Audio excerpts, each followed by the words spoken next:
తీసుకుపోయి అంటే I mean ఊహ రానంత వరకు ఉన్నటువంటి బిడ్డలు తీసుకుపోయి హాస్టల్లో వేస్తారు సార్.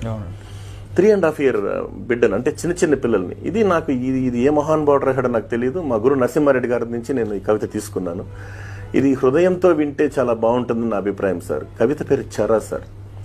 ఆ బిడ్డ పడే ఆవేదన, అమ్మా ఈ బాల్యం ఒక పూల హారంలా నీ కంఠానికి హత్తుకొని ఉండాలనుకున్న నన్ను గోవు నుంచి దూడను విడదీసినట్లు ఎందుకమ్మా ఈ హాస్టల్కు పంపించావు?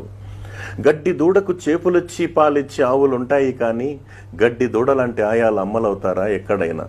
3.5 ఏళ్లకే నేనంటే మొహం మత్తిందా అమ్మా? నాకీ మెట్ల మంచాల ఒంటరితనం వద్దు, నీ సందిట చేరి నిండారయ్యే నిద్రమత్తు కావాలి. వచ్చి నాన్ని మెలకువతో వదనంలా కమ్మేసే నేల కొంగు చీర ఛాయ కావాలి.